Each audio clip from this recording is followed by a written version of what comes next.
aqui, não é? Bom demais. Eu ia dizer uma noite maravilhosa. Eu ia dizer uma noite fria, mas acaba que não está nem tão frio hoje, né? Fez mais frio durante o dia do que agora. Então nós estamos aqui para poder louvar o nosso Deus, engrandecer o nome dele, ouvir a sua mensagem, que é a parte assim que eu lembro muito bem desde criança. Quando eu ia para a igreja, a parte que eu ficava sempre curioso era a parte da mensagem. Eu ficava pensando assim, o que será que o pastor vai falar hoje? Qual o livro que ele vai abrir? Vai falar qual mensagem? Eu sempre ficava curioso com isso. Porque os cânticos, a gente já está acostumado com os cânticos, a gente louva o Senhor, a gente deve se lembrar que a parte do louvor é sempre um momento da gente falar com Deus, né? É muito bom a gente estar pensando na letra que a gente está cantando, porque a gente está falando para Ele. Mas o momento da mensagem é justamente o verso, é o momento que Ele está falando com a gente. Então, assim, é bom que a gente esteja atento, a gente esteja com o ouvido atento a Ele, com a mente, para que a gente possa compreender a mensagem que Ele tem para a gente. Né? E a gente sempre espera que, na verdade, sempre tenha algo que toca ao nosso coração, porque a palavra, ela fala por si só. Se eu chegasse aqui hoje, lesse o texto já falaria por ele só, porque não depende de mim. É a palavra de Deus que é viva, é ela que fala aos nossos corações. Então, só o fato da gente estar lendo a palavra, ela já passa a mensagem, porque a palavra de Deus, ela é viva, e ela se renova a cada manhã. Então, é muito importante que a gente esteja agora atento, prestando atenção. Nós vamos orar agora, pedir que Deus esteja abrindo os nossos entendimentos, para a gente ouvir a voz dele. Então, eu peço que você, nesse momento, feche os teus olhos, e nós estaremos orando. Ó Deus, muito obrigado, Pai, pela, Senhor, oportunidade de estar aqui nessa noite na tua casa, Senhor. Peço a Deus que o Senhor esteja, Senhor, abençoando esse local, Deus, nesse bairro, Senhor. Que possamos ser luz aqui, ó Deus. Que possamos, ó Pai, fazer a diferença nesse lugar, Pai. Abençoe, ó Deus, cada irmão aqui presente, ó Pai. Sou grato a Ti porque eles estão aqui, ó Deus, com o intuito, ó Pai, de Te adorar, ó Deus, e com o intuito também de ouvir a Tua voz. Também abençoe aqueles irmãos que não puderam vir, ó Deus, que só esteja com cada um, ó Pai, abençoando, ó Pai, aqueles também, ó Pai, que estão, de repente, impossibilitados de estarem aqui, ó Deus, mas que o Senhor esteja visitando a cada um deles, Senhor. Muito obrigado por tudo. Peço que o Senhor esteja comigo nesse momento, ó Pai, tenha misericórdia de mim, ó Deus. Em nome de Jesus. Amém, Senhor. Amém. Irmão, abra sua Bíblia lá no livro de Salmos, capítulo 32. Salmos 32.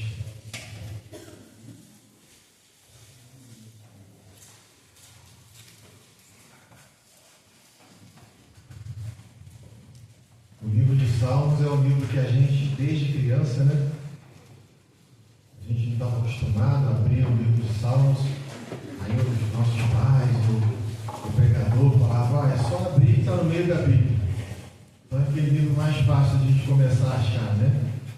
Livro de Salmos, capítulo 32. Eu estarei lendo e os irmãos podem me acompanhar. Diz assim, de Davi, Salmo didático. Bem-aventurado aquele cuja iniquidade é perdoada, cujo pecado é coberto. Bem-aventurado o homem a quem o Senhor não atribui iniquidade, e em cujo espírito não há dolo. Enquanto calei os meus pecados, envelheceram os meus ossos, pelos meus constantes gemidos todo dia. Porque a tua mão pesava dia e noite sobre mim, e o meu vigor se tornou em sequidão de estio. Confessei-te o meu pecado, e a minha iniquidade não mais ocultei. Disse, confessarei ao Senhor as minhas transgressões, e tu perdoaste a iniquidade do meu pecado. Sendo assim, todo homem piedoso te fará súplicas, em tempo de poder encontrar-te. Com efeito, quando transbordarem muitas águas, não o atingirão. Tu és o meu esconderijo. Tu me preservas da tribulação e me cercas com alegres cantos de livramento. Instruir-te-ei e te ensinarei o caminho que deves seguir, e sob as minhas vistas te darei conselho. Não sejas como o cavalo ou a mula sem entendimento, os quais com freios e cabrestos são dominados, de outra sorte não te obedecem. Muito sofrimento terá de curtir o ímpio, mas o que confia no Senhor, a misericórdia o assistirá. Alegrai-vos no Senhor, e regozijai-vos, ó justos. Exultai, vós todos que sois retos de coração. Amém. Os irmãos podem sentar.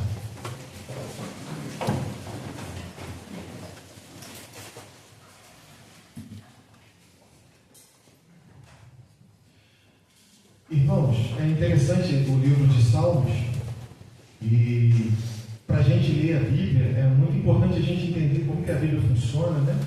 Como que ela se divide. Ela tem 66 livros, né? 39 no Antigo, 27 no Novo. O Antigo Testamento tem os livros proféticos, poéticos, tem também a lei, né, chamada de Torá, e o Novo Testamento tem os Evangelhos, livro de Atos, tem as cartas paulinas, tem o Apocalipse, cartas menores, cartas gerais. Então, às vezes, a gente pensa assim, poxa, a Bíblia é um livro tão difícil de ler, né? Mas assim, quando a gente começa a entender a Bíblia, como que ela é, como que ela funciona, como que ela é dividida, ela não é um livro único que segue uma linha, né? um raciocínio ali linear. Então, assim, falando sobre o livro de Salmos, né? O livro de Salmos, por exemplo, ele é um livro, sim, ele é um livro poético, profético. É um livro que ele fala de ações de graças, de lamento, de sofrimento. Ele é um livro que ele é um livro de cânticos também. Ele tem poesias, poemas, tem cânticos que são escritos em forma de poesia, mas tem melodia nele, na maior parte dos salmos. A palavra hebraica Tehilim, que quer dizer salmos, ela quer dizer louvores, ela quer dizer cânticos. Então, quando a gente começa a ler esse livro de Salmos, a gente já começa a ter uma noção melhor de como que funciona esse livro. A maior parte dos salmos foi escrita por Davi. Digamos assim que 70% do livro de Salmos foi Davi que escreveu. Tem alguns salmos que são anônimos, outros são dos filhos de Coré. Esse salmo, por exemplo, aqui, o 32, já está dizendo aqui, de quem é esse salmo aqui? De Davi. E é interessante que esse título, no 32, de Davi, Salmo de Davi, essa informação ela está no texto original. Isso aqui não é, por exemplo, esse título aqui em negrito, a bem-aventurança de quem recebe o perdão. Isso daqui não está no texto original. Isso daqui é uma forma de fazer quem está lendo já ter uma préviazinha do que aquele capítulo está dizendo. Então, não necessariamente a gente precisa ler isso daqui. Agora, de Davi, Salmo de Davi, se você for lá no original, no texto hebraico, isso está lá. Então, a gente não deve ignorar essa informação aqui. E alguns salmos têm essa informação, outros não, esse tem. E é uma informação importante. A gente está lendo o Salmo 32, sabendo que é de Davi. E é um salmo didático, né? um salmo de ensinamento, digamos assim. Então, é uma coisa assim, interessante de se saber, né? E o livro de Salmos, ele também nos ensina a ter um relacionamento pessoal com Deus. Se a gente observar, o salmista ele não tem reservas para falar com Deus. É o que eu digo, a gente às vezes a gente fica com um pouquinho de receio de falar com Deus, aquele cuidado, né? E a gente deve ter, com certeza. Só que a gente tem que ser sincero com Ele. Deus quer sinceridade. Nem sempre o fato de você se abrir com Deus e falar, digamos assim, rasgadamente com Ele, significa que você está sendo irreverente, desrespeitoso de forma alguma. A gente tem que falar com Deus de forma clara com Ele, como a gente se abre, às vezes com um psicólogo, né? Vai um psicólogo e fala tudo que tem que falar. Então, com Deus a gente tem que falar com Ele assim, ser aberto a Ele, falar sem reservas. E a gente observa que o salmista ele faz isso. o tempo todo. E é interessante a gente observar também a forma como é feito os salmos, livro de salmos, a questão poética, né? Ela tem algumas coisas muito interessantes. Ele faz às vezes um paralelo, né? Por exemplo, assim, o Senhor é aquele que os povos temem, né? Mas porém o Senhor nos liberta. Ele faz assim uns paralelos desse jeito. Então, assim, quando a gente começa a entender o que o Salmo está dizendo, ou qualquer outro livro da Bíblia, fica mais fácil a gente compreender. Por isso a gente deve buscar ler a Bíblia quanto mais, melhor. Não tem aquela coisa que a gente faz, quanto mais a gente faz algo, melhor a gente fica naquilo. Vamos procurar ler a Bíblia cada vez mais. A gente pode perguntar, tirar dúvidas. Tem alguém que você confia, tem algum líder? Vá até ele, pergunta. Isso vai te ajudar bastante na leitura da palavra. Bom, quem foi Davi, né? Davi foi pai de Salomão. A palavra Davi, o nome significa amado, querido. E uma curiosidade interessante sobre Davi. Davi foi o único rei de Israel que ele foi ungido 3 vezes. Ele teve 3 unções. Ele foi ungido, teve a unção privada, que é quando Davi foi ungido pelo profeta Samuel, em segredo, em sua própria casa, quando ele foi na casa do pai dele, Jessé. Isso lá em 1 Samuel 16:13. Teve a segunda unção, que foi a unção regional, que foi quando Davi foi ungido rei de Judá. Porque Israel tem 12 tribos. Então Davi foi ungido pela segunda vez como rei apenas de Judá. Então a unção regional, está em 2 Samuel 2:4. E a terceira unção, que foi a unção nacional, que foi quando Davi foi ungido rei de todo Israel. E essa era a promessa que Deus tinha feito a ele, que ele seria rei de Israel. Está lá em 2 Samuel, capítulo 5, versículo 3 e 4. E ainda teve uma quarta, digamos assim, unção, muito interessante, que foi a unção do próprio Senhor. Abre a sua Bíblia lá em Salmos, capítulo 89, versículo 20.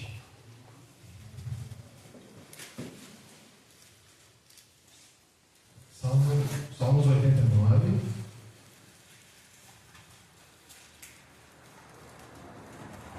versículo 20.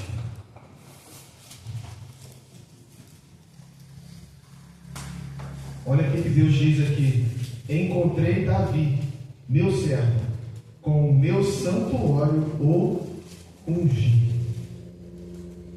Ele é um rei de Israel ungido pelo próprio Senhor. Então Davi, ele é um homem, ele é um dos maiores reis de Israel, eu considero, porque ele é considerado a menina dos olhos de Deus, ungido de Deus, diretamente do Senhor. E a gente confirma isso aqui, nesse salmo que a gente leu agora, 89 e 20. Davi foi um homem diferenciado, apesar de suas falhas, como todos nós temos. Quem aqui é perfeito? Levanta a mão. Ninguém é perfeito. Ainda assim, ele foi ungido pelo próprio Deus. E ele escreveu tantos salmos que hoje nos traz ensinamentos tão grandiosos. Lá em Atos 13, 22, o próprio Senhor diz assim: achei Davi, filho de Jessé, homem segundo o meu coração. Irmãos, não tem coisa melhor do que a gente conversar com alguém que tem coisas boas para passar. É tão bom você conversar com uma pessoa que tem bons conselhos, boas experiências, e você olhar para aquela pessoa e falar assim: o tutor dele foi fulano de tal, então eu quero ouvir esse cara. Davi, a gente poderia dizer: o tutor dele foi o próprio Deus. Então vale a pena ouvir Davi, vale a pena. Porque Davi foi um homem segundo o coração de Deus. Irmãos, esse salmo de hoje, 32, vamos entrar agora no livro de Salmos, que a gente acabou de ler agora, 32. E esse salmo, ele fala sobre o prazer de ser perdoado. Se você tem uma dívida, eu acho que é um alívio muito grande se alguém falar para você assim, ó, a sua dívida está perdoada. Já pensou? Aquela dívida que você deita na cama, dia e noite você pensa naquilo. Se você acorda de madrugada, você está pensando naquela dívida. Você acorda de manhã, sua cabeça está quente. Você não consegue dormir. Você não tem sossego. Você não tem paz. E aí, de repente, alguém fala para você assim, ó, a sua dívida está paga. Pode ficar tranquilo. Imagina que alívio que é isso. Tirar esse peso de cima de você. Mas como assim está paga? Está paga, já pagaram por você. Sua dívida foi perdoada. E esse salmo aqui, ele trata disso, o prazer de ser perdoado. Esse Salmo 32, ele é um cântico de ações de graças de um pecador que confessou os seus pecados ao Senhor e obteve perdão. Se a gente for agora no versículo 1 e 2, olha o que diz aqui. Bem-aventurado aquele cuja iniquidade é perdoada, cujo pecado é coberto. Bem-aventurado o homem a quem o Senhor não atribui iniquidade, e em cujo espírito não há dolo, ou seja, não há culpa. Essa palavra iniquidade, que está dizendo aqui no versículo 1, o sentido original dela é fixar limites, um limite fixado e você ir além desse limite. Não tem aquela expressão que a gente fala assim, ó, fulano ultrapassou os limites. Está insustentável. Iniquidade é isso. É ir além dos limites fixados. Quantas vezes não respeitamos os limites estabelecidos por Deus, pelo Eterno? Quantas vezes? O Senhor, Ele quer o nosso bem, e exatamente por isso, Ele fixou limites. É o que o pai faz com o filho, não é isso? Porque o pai odeia o filho? Não, porque ele ama. Meu filho, você não pode passar daqui. Se você passar desse local, você vai se machucar. Isso é amor, isso é proteção. Então a iniquidade, ela dá essa ideia. É a gente romper, ultrapassar, ir além de limites que foram fixados por Deus. Limites esses que foram fixados para a nossa proteção, porque Ele é um Pai que ama os seus filhos. Ele é um Pai que nos protege. Ele é um Pai que quer nos conduzir pela mão. Minha mãe está aqui agora, eu posso falar isso na frente dela. Eu lembro muito bem que eu andava com ela para tudo que ela era pequenininha, né, de mão dada com ela. Pequenininho. Daqui a pouco eu estava grandão já, e não queria largar a mão dela não. Aí um dia veio e falou assim, meu filho, já está grandinho, não é para você ficar segurando minha mão mais na rua. Aí eu lembro direitinho que isso foi um momento assim, meio difícil para mim, de ter que soltar a mão dela, até eu começar a me sentir seguro. Apesar de estar do lado dela, eu me sentia seguro, mas quando eu tive que largar a mão dela, eu falei... Aí eu pensei, não, realmente estou grandinha, não ficar andando de mão dada com a minha mãe mais. Mas então, irmãos, é isso que o nosso Pai quer. Ele quer nos conduzir, Ele quer cuidar da gente. Ele diz assim, ó, não vá até ali, você vai se machucar. Não vá até ali, você vai morrer. Você vai sofrer. Mas ainda assim, muitas das vezes a gente rompe esses limites fixados por Deus, porque a gente é teimoso. Filho tem isso, às vezes é um pouco teimoso. E a gente fala, não, eu vou só um pouquinho, daqui a pouco eu volto. É igual quando você está na praia, que você quer, não, eu vou nadar um pouquinho mais longe, está dando pé ainda. Daqui a pouco, quando você põe o pé, cadê? Não tem pé mais. E agora? Eu não sei nadar direito, a onda está forte, eu começo a me afogar. E se a gente olhar para a Bíblia, a gente tem já o primeiro exemplo, que é de Adão e Eva, de limites que não foram obedecidos. Quando Deus estabeleceu limites, Ele deu tudo para o homem, todas as árvores do jardim. Você pode comer à vontade, mas aquela árvore ali, não come daquele fruto ali, que você vai morrer. Isso foi foi um limite estabelecido. Mas o homem quis ultrapassar esse limite estabelecido por Deus. E a gente conhece muito bem o resultado disso, né?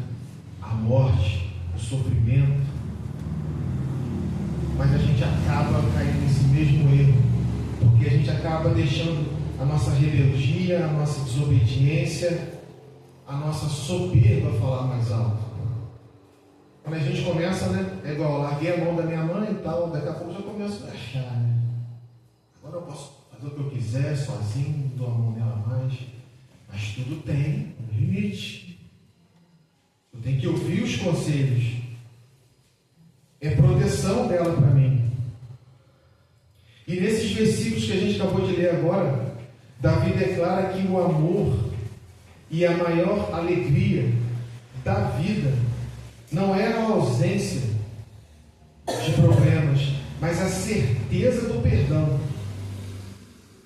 A melhor coisa que tem é você ter certeza que você foi perdoado por Deus.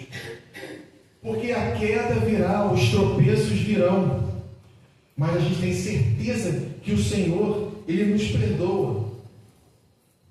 Porque está coberto, conforme diz aqui, bem-aventurado aquele cuja iniquidade é perdoada e cujo pecado é coberto. Significa que Deus não olha mais para o pecado.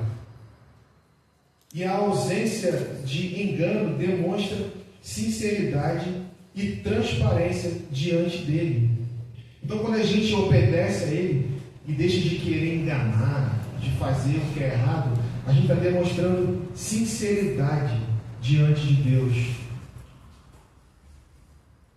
E assim, a palavra, quando você vê na Bíblia, principalmente no Antigo Testamento, a palavra Satanás, na verdade, ela não é bem um nome próprio, ela é um atributo. No original é o acusador.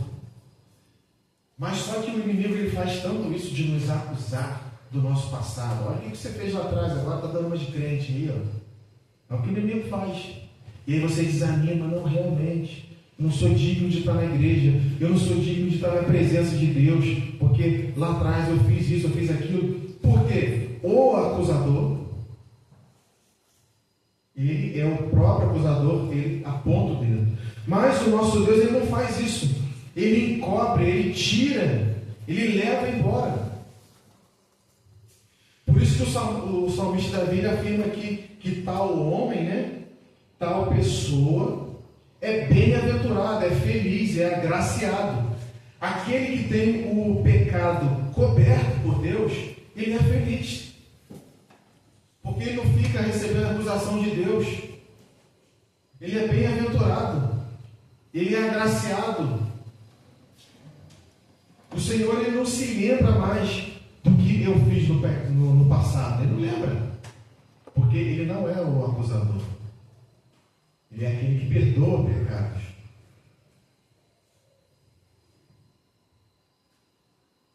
Abra sua Bíblia em João, capítulo 1, versículo 29.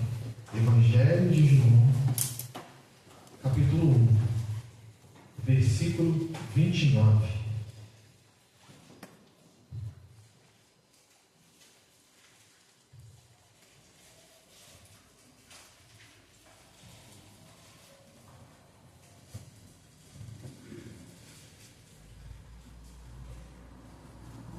Diz assim: no dia seguinte, viu João a Jesus, que vinha para ele, e disse: eis o Cordeiro de Deus que tira o pecado do mundo.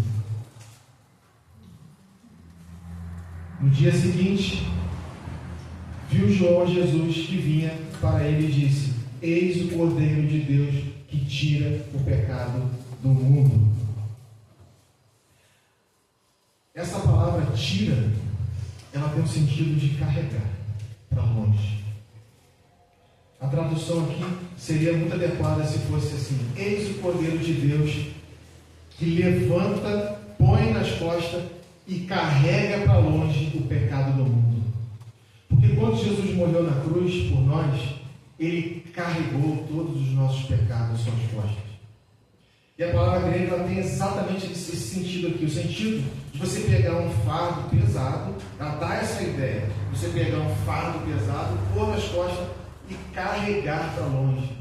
E foi exatamente isso que Jesus Cristo fez. Ele pegou o pecado de toda a humanidade, ele pôs sobre os seus ombros e ele levou embora. É por isso que todo homem que é perdoado por Deus, ele é feliz, ele é agraciado, porque o seu pecado não existe mais. Quando você conhece Jesus Cristo, você se entrega a Ele, você confessa o seu pecado a Ele. Ele pega esse pecado, esse fardo, Ele põe em suas costas, Ele leva embora. Aliás, Ele já fez isso. Isso é um ato que já foi realizado. Ele não vai fazer, já foi feito. A única coisa que falta é você aceitar isso. É só o que falta, porque Ele já fez. Só falta eu aceitar isso. Eu dizer assim, obrigado, Senhor, por ter pego esse fardo, posto em suas costas e levado embora. Eu não quero isso mais. Pois aquele que vive no mundo é o contrário. Aquele que está lá não quer saber do Senhor, ele acaba aceitando esse fardo. Não, deixa que eu carrego. Mas eu te digo, não é uma escolha boa, é uma escolha ruim. E tem coisa melhor quando você está carregando um peso que alguém fala assim, deixa que eu carrego para você. Você está cansado? Dá aqui que eu levo para você. E é isso que ele fez. Ele carregou por nós. 1 Pedro, capítulo 2, versículo 24, diz: carregando ele mesmo, Jesus, em seu corpo, sobre o madeiro, os nossos pecados, para que nós, mortos, para que possamos e vivamos para a justiça, por suas chagas fostes sanados. Então ele carregou por nós, sobre o madeiro, quando ele se entregou na cruz e morreu por nós. Ele carregou ele mesmo em seu corpo. Ele recebeu todo o castigo que nós deveríamos receber. Ele recebeu em seu corpo. Ele carregou por nós. O versículo 2 diz assim, do Salmo 32, bem-aventurado o homem a quem o Senhor não atribui iniquidade e em cujo espírito não há dolo. Ou seja, aquele que o Senhor não leva em conta os pecados que ele cometeu.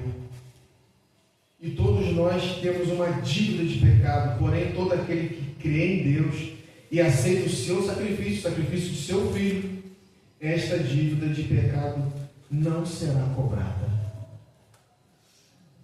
Porque Ele já pagou por nós. A dívida foi paga. Por isso que Ele disse lá na cruz, né? Tetelestai, está pago. Eu já paguei a promissória. Fim de papo. É isso que Ele fez por nós. Então, você não tem que ser condenado por ninguém. Ninguém pode apontar o dedo para você. Ninguém pode acusar você do seu passado. Ninguém pode acusar de nada. Porque nem o Senhor nos acusa. Porque Ele já fez todo o sacrifício por nós. Então, eis a importância de ter um coração sincero diante do Eterno. A sinceridade é a melhor coisa que tem. Por mais que seja difícil, às vezes pesado, a gente ser sincero, tem que falar uma coisa que é até um pouco vergonhosa, mas é melhor assim. E é interessante a questão de você ser uma pessoa sincera. Eu gosto muito de etimologia, de ver a origem das palavras, eu acho bem legal. E a origem da palavra sincera é muito interessante. A origem dessa palavra é o seguinte: lá na antiguidade era comum as pessoas venderem vasos de barro, odres. E o que acontecia? Às vezes aquele vaso que caía dava uma trincadinha no vaso. Aí o vendedor pensava assim: poxa, ninguém vai comprar esse vaso. Alguém aqui ia comprar uma vasilha rachada, trincada? Não. Então ele teve aquele trabalho, o olheiro foi lá, preparou aquele vaso de barro e tal. De repente, pum, caiu, deu um trincado. Ele falou: e agora? O que eles faziam? Pegavam esse vaso e passavam cera em todo o vaso. E aí disfarçavam onde estava aquele trincado ali. O pessoal fala que é jeitinho brasileiro. Não é jeitinho brasileiro, não, é jeitinho humano. A humanidade gosta de dar jeitinho nas coisas. E aí o cara ia lá, vendia, como quem não quer nada e tal, vendia um vaso trincado. Só que isso, uma hora, as pessoas começaram a descobrir isso, né? Peraí, o cara passou cera no vaso, não enganou, o vaso foi trincado. Então, quando as pessoas iam até o mercado, iam até a feira comprar um vaso, ele pegava um vaso, olhava, ele perguntava para o vendedor assim, é sem cera, né? E aí, isso veio ao longo de... A nossa língua era influenciada pelo latim, pelo grego. Então, sincero vem de sem cera. Então, Deus quer que você seja um vaso que não seja trincado, que você seja sincero, que você seja sem cera. Ou seja, que você seja você, que você seja autêntico. Que Ele olha para você e fala assim, Ele está sendo Ele. Ele está querendo demonstrar uma coisa que Ele não é. Ele quer que você seja sem cera. Ele olha para você, mesmo que Ele veja defeitos em você, o que Ele vai fazer? Vai te quebrar e fazer de novo. Por isso que é bom, irmão, a gente ser uma pessoa sincera perante Deus. Porque Ele vai tratar a gente. Às vezes a gente quer se tratar, a gente quer se cuidar, mas a gente não consegue fazer isso, irmãos. Vamos descansar em Deus. Deixa Ele cuidar da gente. Não tem coisa melhor. Ele não vai passar cera na gente, não. Ele vai nos refazer. Ele vai nos quebrar. E vai nos fazer de novo. Um novo vaso. Então vamos exercer isso diante de Deus. Vamos ser autênticos. Sinceros perante Ele. Os versículos 3 e 4 falam do peso do pecado escondido. O pecado escondido, ele é mais ou menos assim, é quando você tem uma coisa que ela está apodrecendo, em vez de você jogar fora, você guarda numa gaveta, escondida, ninguém está vendo, eu vou guardar aqui. E eu acredito que ninguém quer guardar uma coisa podre, ruim, a gente joga fora, a gente não guarda. E o pecado é isso. Quando você não confessa o seu pecado, você está com o pecado escondido. Você está carregando esse peso de algo que é ruim. Aí ele diz no 3, o salmista, enquanto calei os meus pecados, envelheceram os meus ossos, pelos meus constantes gemidos, todo o dia. Então, esconder o pecado não traz paz, mas sim adoecimento. Nos adoece. E nos adoece de forma física, espiritual, emocional.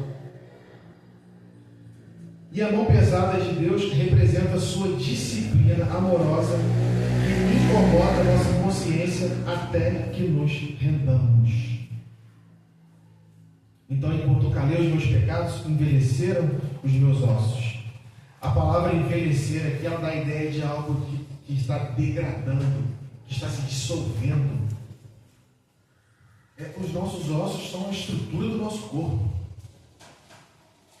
Imagina se eu ficasse assim, se meus ossos sumissem agora, eu ia cair, né? Igual uma gelatina no chão, ia ficar ali.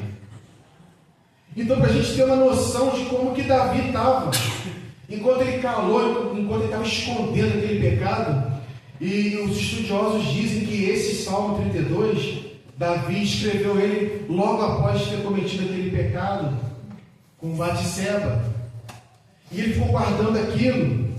E a gente pode querer se enganar que a gente está bem guardando o pecado, mas no fundo não estamos. Ao ponto de Davi fazer essa comparação, que os ossos dele estavam se degradando, se dissolvendo, se esfarelando. A minha estrutura, ele está dizendo, a minha estrutura está acabando, eu estou ficando doente de dentro para fora. É assim que Davi estava se sentindo. Por quê? Porque ele estava guardando, escondendo aquele pecado, aquela coisa ruim dentro do coração dele. Mas a palavra de Deus, ela nos orienta a confessar os nossos pecados. Lá em 1 João 1,9 diz, se confessarmos os nossos pecados, Ele é fiel e justo para nos perdoar os pecados e nos purificar de toda injustiça. Olha quanto que vale a pena confessar o seu pecado. Não guarda isso dentro de você. Confesse. A própria Bíblia diz que Ele é fiel e justo para nos perdoar os pecados e nos purificar de toda injustiça. Provérbios 28:13 diz: o que encobre suas transgressões jamais prosperará, mas o que as confessa e as deixa alcançará a misericórdia. Olha a riqueza da palavra de Deus, é impressionante.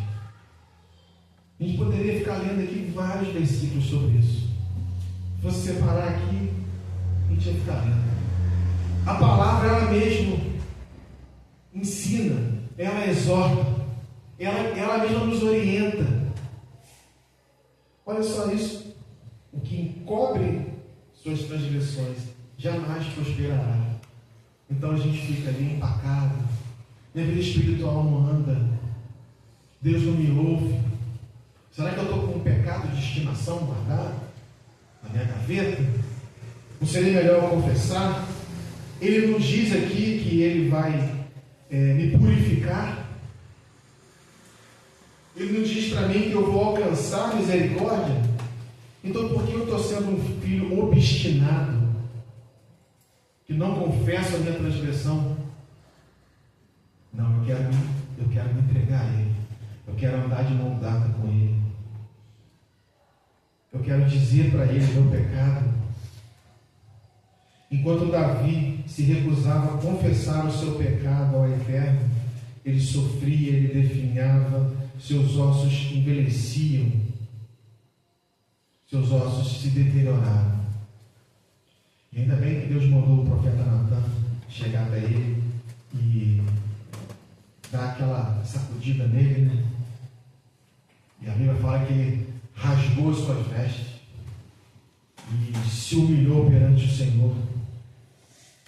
Então, quantas vezes estamos definhando espiritualmente porque não confessamos o nosso pecado ao Eterno, não vivemos uma vida plena e saudável diante do Senhor, mas vivemos uma vida medíocre e deteriorada, porque a gente se recusa a confessar ao Senhor. Todo mundo aqui quer ter uma vida plena e saudável, não quer? Financeiramente, na sua família, no seu casamento, no seu trabalho. E por que não a vida espiritual também, né? Que aliás é a principal. Viver uma vida plena e saudável. Lá em Isaías capítulo 59, versículo 2 diz: mas as vossas iniquidades fazem separação entre vós e o vosso Deus, e os vossos pecados encobrem o seu rosto de vós, para que vos não ouçam. Olha só o que o pecado faz: separa o homem de Deus. Deus é santo. Ele não compactua com o pecado. Ele é santo. Então, se a gente manter os nossos pecados, olha, as vossas iniquidades fazem separação entre nós e o nosso Deus. E o que Deus faz? Ele encobre o rosto dele para não nos ouvir. Olha só, o pecado tem esse poder de Deus se afastar da gente e nós não sermos ouvidos por Ele. É algo devastador. O pecado, ele destrói, ele mata. E o próprio Senhor, Deus, nos diz em João 10:10: eu vim para que tenham vida e a tenham em abundância. Então Ele não veio aqui para que a gente peque, para que a gente tenha os nossos ossos deteriorados, mas para que a gente tenha vida. E foi para isso que Jesus se entregou na cruz, para que a gente tivesse vida, porque antes a gente estava morto. Antes a gente só perambulava. Hoje temos vida. E muita vida, né? Muita vida. Foi para isso que Ele veio. Versículo 4 diz assim: porque a tua mão pesava dia e noite sobre mim, e o meu vigor se tornou em sequidão de estio. A palavra estio aqui é verão, em secura de verão, aquele verão intenso que não chove, que aí você olha o solo assim, está todo ressecado, aquele pó. Olha só, Davi falando para Deus aqui, olha, ossos envelhecidos, secura de verão, olha só, tudo isso porque ele estava guardando ali o pecado dele. Então a mão que deveria ser proteção tornou-se um peso para Davi. A mão do Senhor que deveria ser para proteger tornou-se um peso. O vigor que deveria ser restaurado se transformou em secura de verão. Tudo porque ele guardou o pecado. Então, quão importante é nós entregarmos a nossa vida na mão de Deus, confessarmos o nosso pecado a Ele. E o versículo 5 diz: confessei-te o meu pecado e a minha iniquidade não mais ocultei. Disse: confessarei ao Senhor as minhas transgressões, e tu perdoaste a iniquidade do meu pecado. Esse versículo 5 aqui, ele dá uma virada no texto. Até agora o salmista estava falando sobre o pecado que ele cometeu e que ele guardou, não confessou. Agora aqui tem uma virada. Depois que ele confessou, olha, confessei o meu pecado, a minha iniquidade não mais ocultei. Disse, pensei, falei, confessarei ao Senhor as minhas transgressões, e tu perdoaste a iniquidade do meu pecado. Então ele confessou o pecado. A oração de Davi não é uma confissão genérica. Isso que é interessante aqui, tá, irmãos? Ele citou o seu pecado. Então essa é uma parte que eu acho difícil. Ele não fez uma confissão genérica. Ah, Senhor, perdoa os meus pecados. Ele citou qual foi o pecado dele. Está aqui a importância da gente confessar. Por isso que Jesus fala assim, quando você for orar, você faz o quê? Você vai gritar no alto morro? Entra no seu quarto, fecha a porta, fala em secreto com o Pai, que o teu Pai te ouvirá em secreto. E é nesse momento, você e Deus, você vai confessar para Ele o seu pecado. Fala: Senhor, eu cometi tal pecado. É difícil, mas é assim que deve ser e vale a pena. Confessa para Ele qual foi o seu pecado. Diz para Ele: Senhor, eu fiz tal coisa, me perdoa. E Ele vai te perdoar. Então, realmente, mencionar o pecado não é uma tarefa fácil. Pode parecer um pouco vergonhoso, mas é necessário. Tem um teólogo norte-americano, que o nome dele é Wayland Wiersbe. Ele diz o seguinte, quanto menos você se poupar, mais Deus o poupará. Olha só, quanto menos você se poupar, mais Deus o poupará. Ou seja, quanto menos você querer se privar, não, eu vou me poupar, eu que vou tentar me preservar, mas aí você vai estar calando, vai estar guardando o seu pecado e você vai se degradar. Então, quanto menos você se poupar, mais você se abrir perante Deus, falar: Senhor, eu pequei, eu caí, Senhor, aconteceu isso, chorar diante do Pai.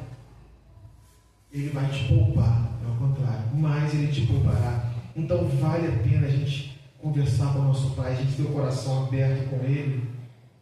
O Senhor quer que confessemos o nosso pecado, basta falar para Ele, se arrepender e não praticar mais. Isso é muito importante. Deus não nos fará pagar por pecados pelos quais Cristo já pagou. Jamais. Se Cristo já pagou por nós, fica tranquilo que Deus não vai fazer com que você pague novamente.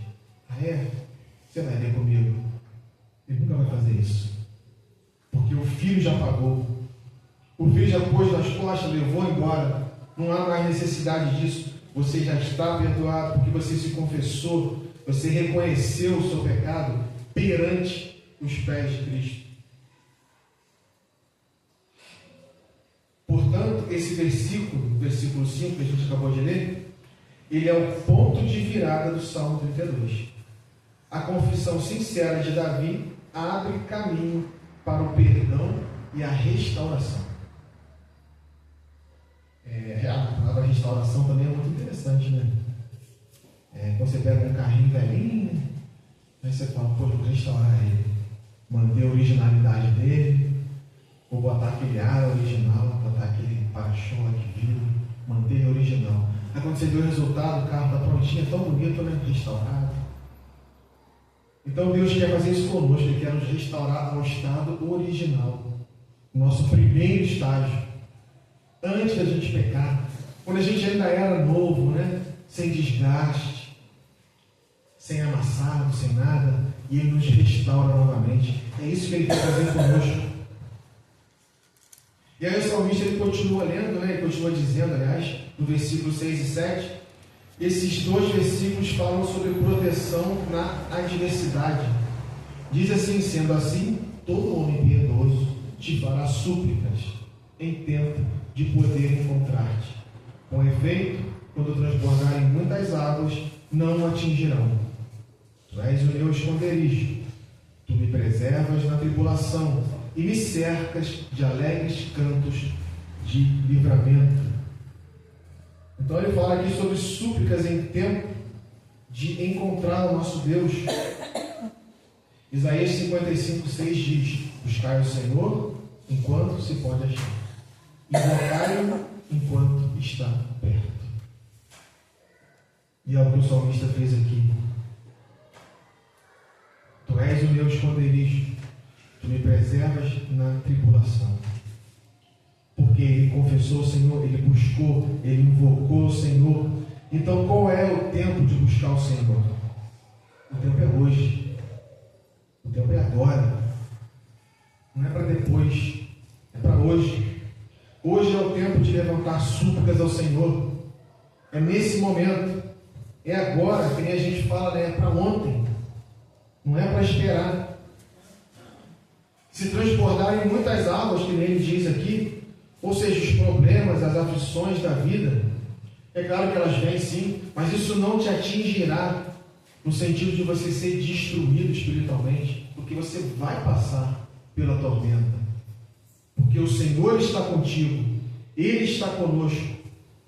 Com efeito, quando transbordarem muitas águas, não atingirão, você será privado, porque o nosso Senhor está conosco, apesar das muitas águas, apesar das aflições. Tu és o meu esconderijo, versículo 7 diz: com o perdão vem a segurança, a libertação do pecado, a libertação do império das trevas, da tristeza, da morte e do julgamento.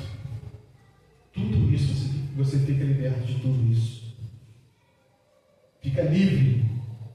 O Salmo 46:1 diz: Deus é o nosso refúgio e fortaleza, socorro bem presente na tribulação. Olha só as palavras que ele usa aqui: refúgio, fortaleza, socorro. Aonde? Nas tribulações. Quando vem a tempestade, quando vem um temporal, a gente procura um abrigo, um refúgio, não é isso que a gente faz. A gente não corre em direção à tempestade, a gente corre para um abrigo. E o Senhor é isso. Ele é o nosso refúgio, fortaleza, socorro. E ele continua dizendo no versículo 7: tu me preservas da tribulação e me cercas de alegres cantos de livramento.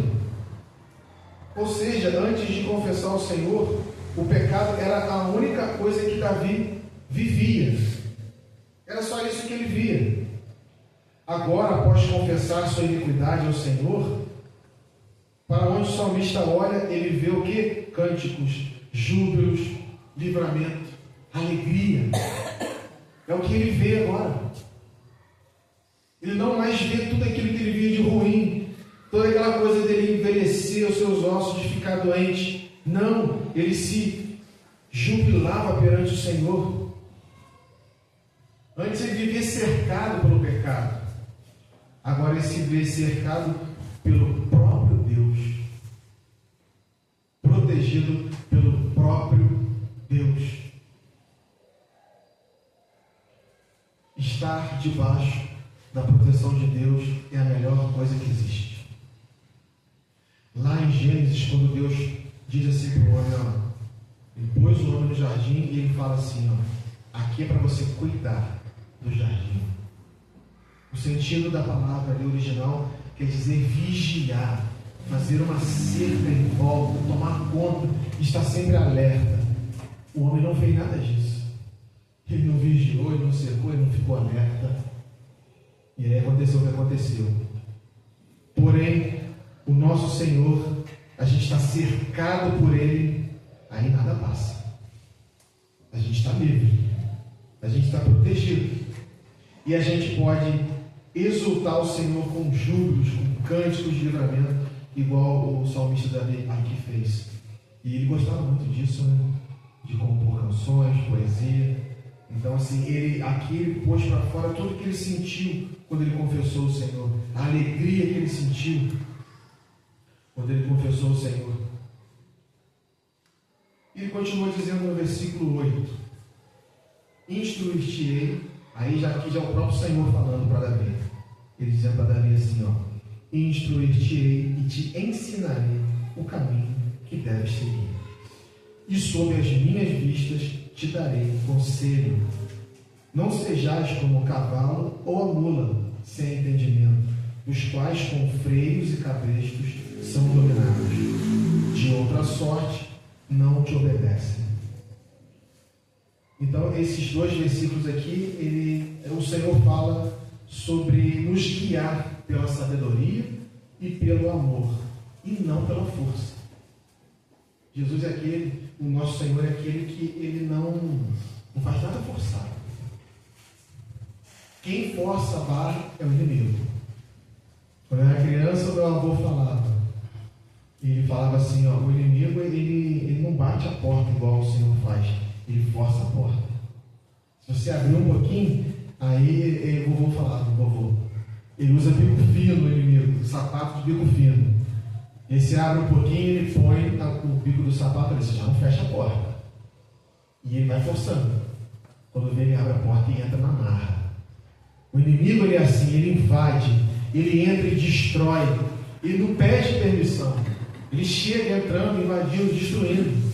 Mas o nosso Senhor não. Ele bate a porta. Se você quiser abrir, você abre, ele entra. Então ele nos cuida desse jeito, não pela força, mas por sabedoria e amor. Ele diz aqui, né, que instruir-te-ei. Ou seja, eu vou te ensinar, eu vou te mostrar o caminho, eu vou te mostrar a direção. Sob minhas vistas, ou seja, sobre minha supervisão, minha atenção, cuidado, proteção, escolta. Mais uma vez ele protegendo. Ele está dizendo assim, Cláudio, pode ir. Eu estou vigiando, eu estou olhando.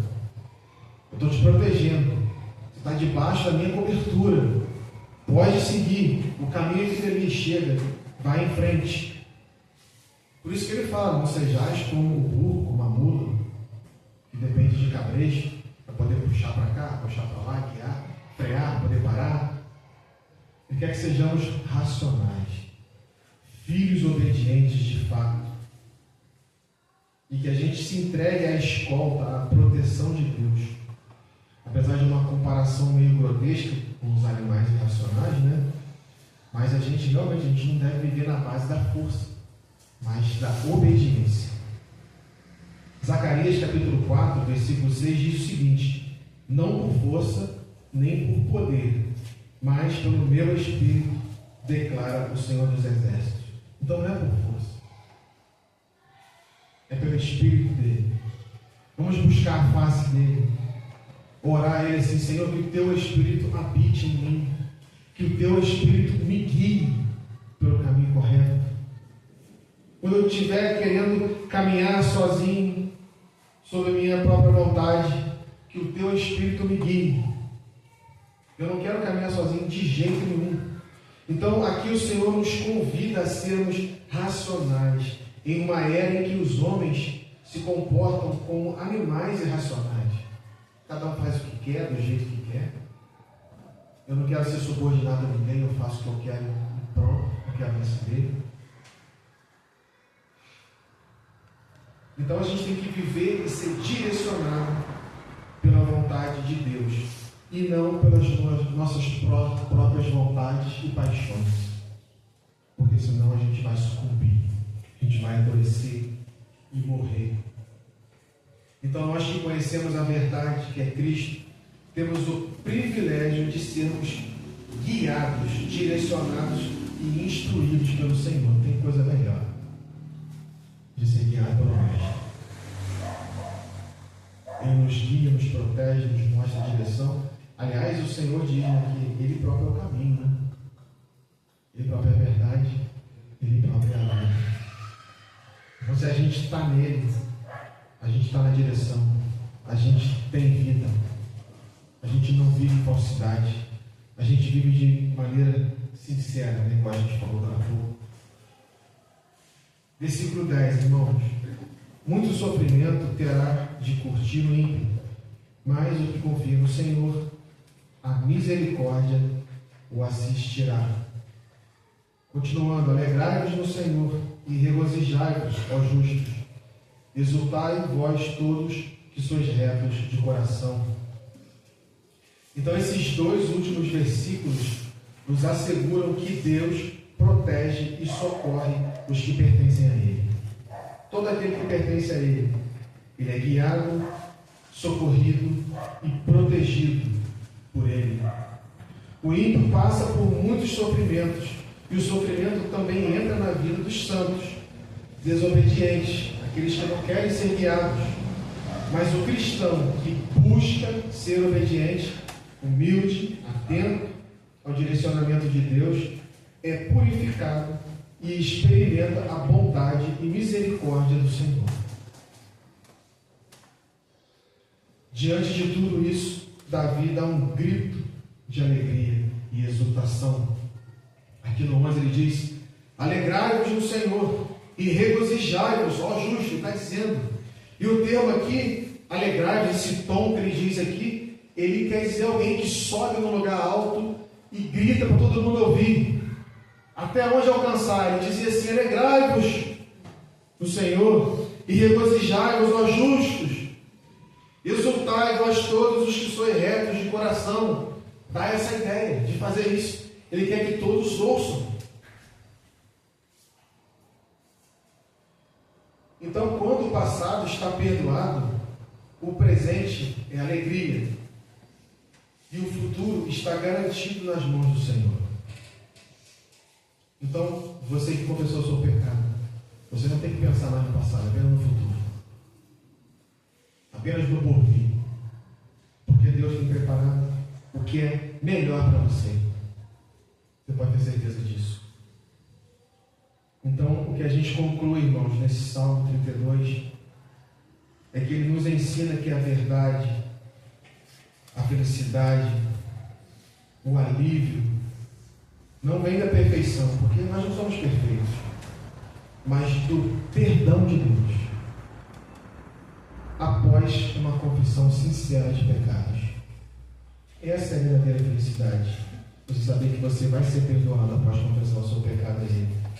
Esconder as falhas traz sofrimento físico, mental e espiritual, enquanto a transparência com Deus restaura a paz, a alegria e a comunhão. Então a verdadeira felicidade está em viver reconciliado com Ele. E essa é a mensagem que eu deixo para você nessa noite, irmão. Se você tem um pecado que deseja confessar ao Senhor, confesse perante Ele. Porque essa é a maior alegria que a gente pode ter. É ter a certeza, assim como Davi teve certeza, de que confessando o pecado ao Senhor, teremos a verdadeira felicidade. Uma felicidade que ninguém pode nos oferecer. Uma felicidade que o mundo não pode dar para ninguém. Só o Senhor pode. Amém? Amém? Que Deus abençoe a todos. Fique de pé para a gente poder estar orando.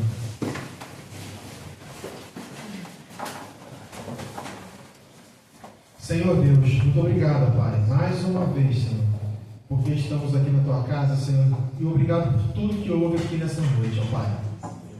Senhor, peço a Ti, ó Deus, que nos ajude, ó Pai, a nos comportarmos como o Teu servo Davi, ó Deus, que confessou o seu pecado a Ti, Senhor, e ele foi renovado, foi restaurado, foi purificado, ó Deus. Que possamos também, Senhor, ter esse desejo, Senhor. Que possamos, ó Deus, ter essa capacidade, ó Pai, de também confessarmos os nossos pecados a Ti, ó Deus. E eu peço que o Senhor tenha misericórdia de cada um aqui presente, ó Pai. Que o Senhor fale aos corações de cada um aqui nessa noite, ó Pai. Que a Tua palavra, ó Pai, possa estar reverberando no coração de cada um, ó Pai. Quando saírem daqui, forem para suas casas, ó Pai, e amanhã, indo para o trabalho, que essa palavra, Deus, possa estar incomodando no coração de cada um, Deus. E que possamos, ó Pai, alcançar a verdadeira felicidade, ó Pai, que é aquela, Deus, de que se confessarmos os nossos pecados a Ti, nós temos certeza de que seremos perdoados. Te agradeço por tudo, ó Pai, em nome de Jesus, ó Deus. Amém, Senhor.